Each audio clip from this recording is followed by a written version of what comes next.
There's a legit argument that Nikola Jokic has the best feel for the game and IQ of anyone ever in basketball history. So I don't care if you're a guard, a big, a forward, whatever position you are, studying Jokic can take your game to the next level, especially when you understand the minor details, the patterns he's seeing, and also how he makes this work even without being the most athletic player. So in this video, I'll break down his monster 2 games in Eurobasket, secret tricks that he uses to be crazy successful, and how this can apply to you. Also, sorry for the audio a bit in the first game. The noise canceling had me sound like I was underwater at times, but y'all still be able to get all the details, don't worry. Hope you guys enjoy, let's get to it.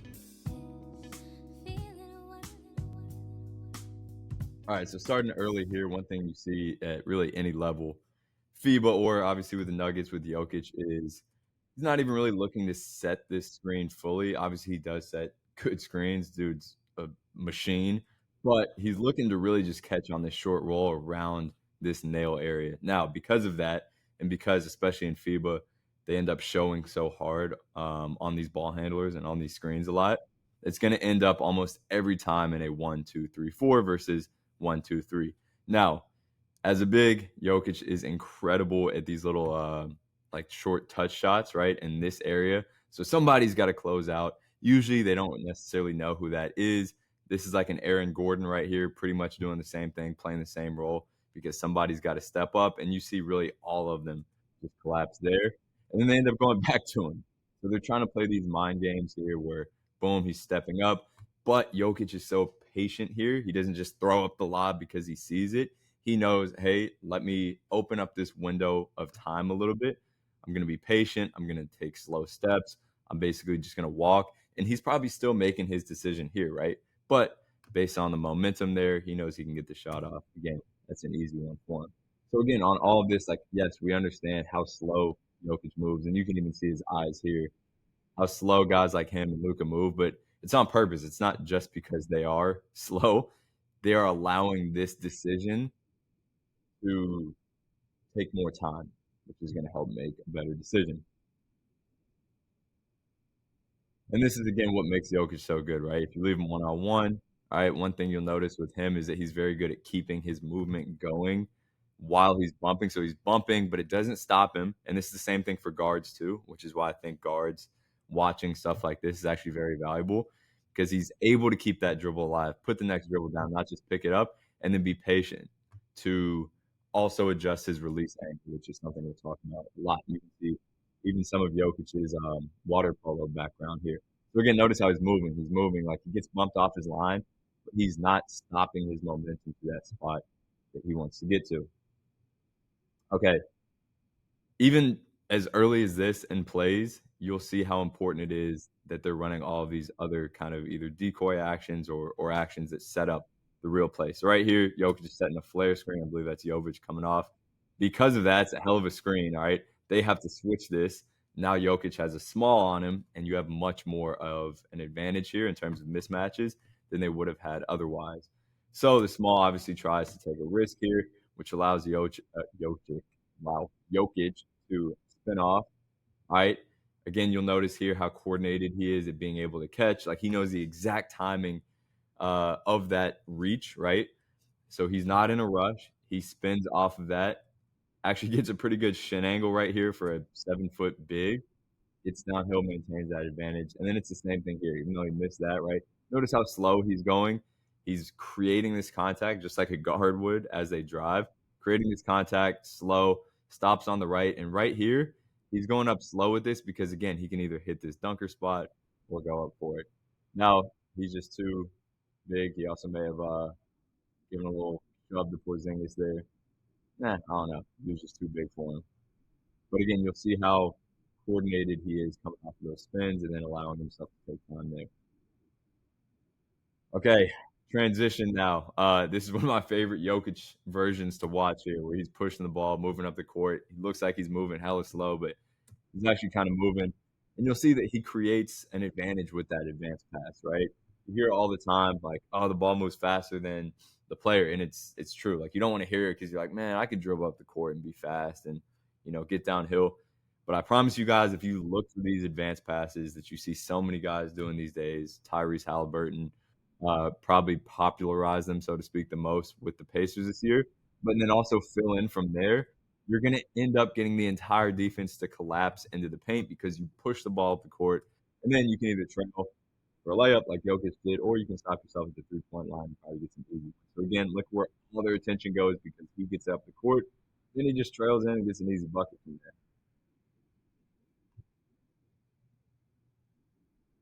This is nice. Okay, and this isn't just Jokic either. Think about it this way: with a team that has a good big like Jokic, their main goal is to get the ball close to the basket in that player's hands, right? So they run off like a little semi Iverson thing, which turns into a horns, okay, like an extended horns here, right? Romovich can come off of either one here. Now, what you'll see is this guy is looking now to create, I believe that's Petrusev. He's looking to create an angle for Jokic to catch the ball. This is going to be a tough catch, even if he seals here. They're looking for what we call hockey assist, where Jokic is ducking in, getting inside position, and now he has somewhat of an angle to make that pass. All right. This tag actually does a pretty good job of getting over there in time, makes it difficult for him, but gets a little chicken wing. Once he has the ball down there, it's basically over. So it's just a matter of how can you, as a guard, get the ball to your bigs. Okay, advanced passes, once again, one thing you'll notice about Jokic is his ability to transition from possession, so gaining possession of the ball on a rebound or on a steal turnover, to looking up the court, right? He already knows where everyone is. Like he doesn't even have to look when he catches this because he knows there's going to be a leak out here. So literally, as soon as he catches it and secures it, he's looking up, making sure that that's the case, and then just letting it go. Right? He does not need to be the guy to deliver the perfect pass here. He's egoless. All he's worried about is can we create an advantage, and he's seen this enough times to know that on a turnover, the first look is not to dribble the ball, but to move it up the floor. Okay, similar thing here. Handoff, you're going to get a little Spain screen here. Okay, Meach is just going to essentially like set a back screen here. They're kind of interchanging. What that's going to do is allow Jokic to get inside position, make a good post entry. And this is honestly something coordination. Look at his footwork here. All right, just being able to leverage defenders leaning on him. Like imagine you're playing defense against Jokic. You have to do this. You have to push. You have to almost like act like it's a wall that you're just putting all your might into. Because of that, he's leaning so that if he's able to clear out his body, you'll always see them just kind of falling forward, falling forward. And that's tough to guard because again, he can back you down, but he can also spin off of that, get slippery, and play from there. We got a defensive highlight. Anticipation, same thing as his offense. That's actually nice. If I get hurt. But same thing as his offense here, where look, he's seen this so many times and he's such a smart player, but he's also been on the flip side of this decision, right? On offense so many times where he knows, hey, this is probably the right read to make. But again, he sees that in advance. He knows the tendencies. So he's able to play between two and be in perfect position, even as not the quickest guy in the world, clearly here, and make it work. And then again, playing slow on purpose, getting to a little slow step or a couple slow strides to extend that decision making. And this is, true dexterity coordination here. You notice he's scanning, scanning, scanning, looks at the last second. All right. Again, he's able to find the rim and then have the touch from there. So this is athleticism too, right? Even if he's not putting that on somebody's head, being able to do all that and stay on balance is impressive.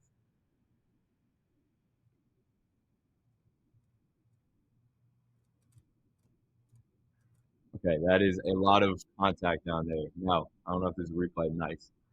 All right, what I want to look at here is how he leverages his ability. I don't want to say ability, but his constraint of staying on the ground, being a little bit less athletic to his advantage. And what you'll see is he foul baiting here? I don't know.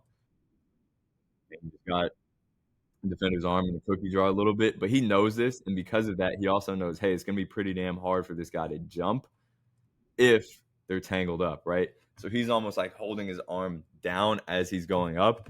And this is why it's so important to be able to change the release points again, because if he goes up normally, the defender still might be able to get to it. He kind of gets outside of that. Let's see what happens here. Nice. One thing you'll notice about Jokic's passes as well is that they always allow for flexibility to finish in stride, right? So a lot of players would pass it right here, and then now he has to take a dribble. Porzingis is going to get back quicker. It's going to be tough, okay? But he waits once again a little bit, and then he floats this pass. So he takes probably 4 or 5 strides as he catches, and then he can just take 1, 2, and go up and finish, right? You see this all the time on the Nuggets as well, making nice little float passes to Murray, where it's not a hard pass, but it's perfectly timed, and it spends more time in the air, which again allows that to open up. Okay. Same thing we talked about at the beginning, looking to get to that short roll. All he needs is a little bit of contact, force Porzingis to show. He's not rolling too hard here. A lot of players would just always want to get to the basket, try to get a dunk. He's like, all right, let me just get to space and get to a space where this guy has to make a decision, right? Now, same thing here. Could he have passed it? Absolutely. However, he's also one of the best finishers in the world here.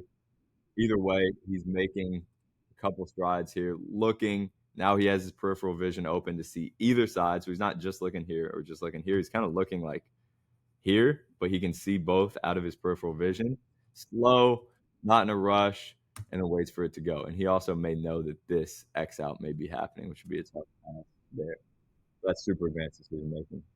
With him, you never know. I'm sure he's at least considering that. Again, all this stuff isn't necessarily conscious.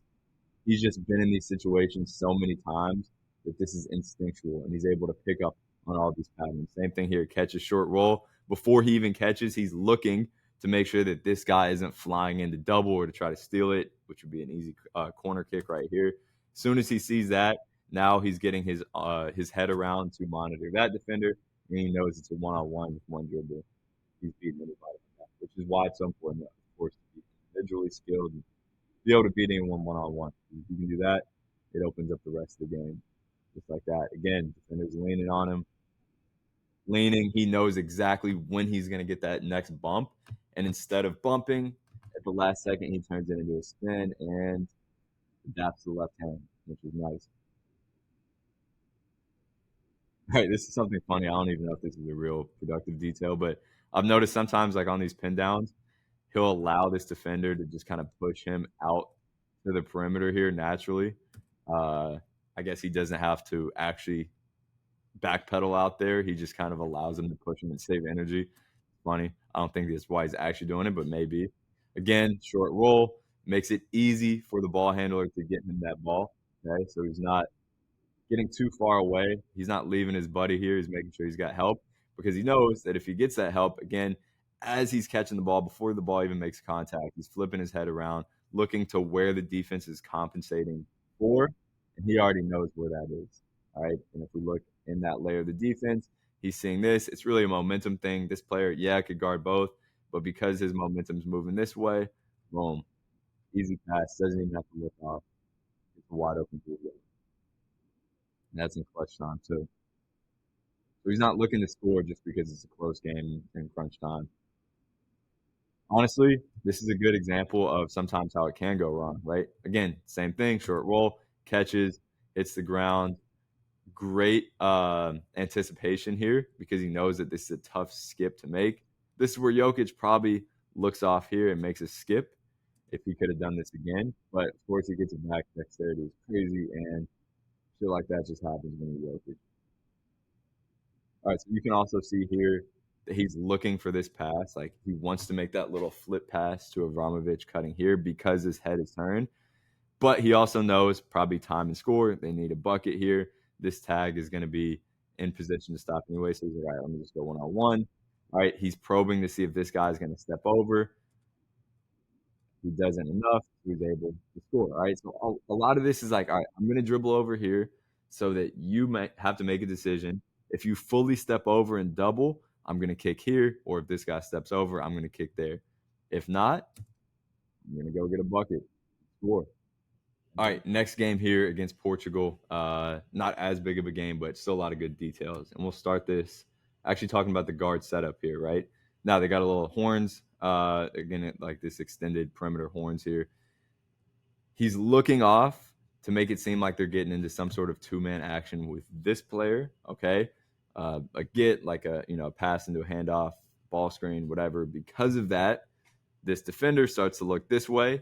He's a little bit behind now. He's like, oh shoot, he's going to use the Jokic screen. Okay, Because of that, he's got to go under, which means the big has to stay a little bit longer, especially when Jokic, small detail here, but matters, kind of pushes him even just a little bit or kind of rolls into him here. So he's got to stay for longer, okay, which means the big takes longer to get back. And again, that all really started with the guard setting it up, right? And just getting that initial defender a little bit behind. And obviously Jokic, hey, gets on that rim. Okay, another small detail here. This is a much more difficult pass and catch than you would imagine, right? Jokic has both hands locked up, okay? Just, good, fair, physical play. But he's able to get it free. But you also have this big, and you don't want to be risky. So he really throws it out away here. Jokic does a great job of releasing right at the right time to get that arm empty or arm free. Okay, again, you'll notice a big lean here. But he knows because there's a switch here, which probably happened sometime before, 7 on the shot clock. He knows that his power forward is going to look for this duck in. So that's really all he's waiting on here. Okay, gets inside position. He waits until this defender's momentum is even further, and he's got an easy pass down to Petrushev. So again, like seeing things before they happen allows you to be prepared, and that is Jokic's biggest gift for sure. One of my favorite things to watch about Jokic is like the dude loses the ball a good amount because he's just getting, swarmed at all times. But his ability to regain control, like have the dexterity to grab it and still make something happen, even like with low clock, defenders swarming from everywhere. Again, honestly, really good hands here, it seems like, from this double team. He's able to pick it up, and through picking it up, actually create space. And you'll see that all the time, and then shoot that over the head shot, which is crazy. Foul or no foul, still a very difficult shot. But again, notice how adaptable he is. And this doesn't come from just doing on-air hook shots and mic and drills over and over again. This comes from playing against big bodies. Same thing if you're a guard. You want to have these skills, and you develop them through play and through physicality and getting used to it. Couple brief things here, okay? In terms of the steal, I love Jokic steals, and there's a reason why he's always at the top of the list. Again, a lot of this is anticipation. He knows how to guard two players when they're not properly spaced, all right? If we look at it from Portugal's standpoint, this is not good because you never want to have two guys who can be guarded by one and also two guys who are essentially in the line of one defender, okay? So Jokic knows, that's an easy situation here. He's scanning. He's looking. As soon as he's catching, once again, where is he looking? Boom. He's probably, I don't know, but I'm going to take a wild guess, going to look off one of these guys and then end up making that lob pass that we talked about, or kind of a float pass to lead him straight to the basket. So quick look off, get him stopped in his tracks. Boom. Easy work. Okay, good old Jokic push. Oh, got faked out. What was that, a block? Nice. Okay, nothing crazy there. Something good for, honestly, both guards and bigs to know here as Jokic is driving. If you can turn this corner with the big on a ball screen and then have this roll, this guard is usually lazy, especially 4 seconds left. They're like, all right, that's the last shot for sure. So as a guard, attack hard because you know that your big could be there for a putback, and tell your big that, like communicate with them. That's your job as a point guard. And then as a big, if you can follow that, especially on end of clock situations, you see so many of those. It's crazy. It's actually a pretty good attack from Jokic. All right, let's see how he gets positioned here. So a little short roll. As he's shooting, another thing Jokic is great at is trying to find position and just anticipating where the ball is going to come off the rim, right? He's probably seen so many shots come off the rim that he just has a fantastic feel for where it's going to go. And you can see him start to maybe give a little push to the guard here to then get out. And then that tip, right? He's like, I can't really like grab the ball now. I'm going to tip it. Nothing too crazy, but just like a slight tip up in the air that he can grab. And again, like that level of dexterity, we really only see from Jokic. It's insane. And he's honestly getting hacked this game for sure, but when does he not? Okay, nice. I actually like this baseline out of bounds a lot here, but you get a nice little screen. Okay, they know, and this is something you need to look for if you tend to inbound the ball a good amount. If they're turned here, You can tell even just with like a fake whether they're going to chase that ball. As soon as they do, you got to step in bounds and look for that. Jokic sees that now.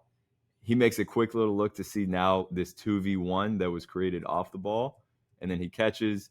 He's straight up into it. Like, look at the timing and the rhythm that he's able to catch with and then go straight up into it. Doesn't take too long because he knows that guys are probably flying in. So literally as soon as he catches that ball, it's already up into the air. Quick trigger for big, so to speak. Hell of a screen. That is difficult.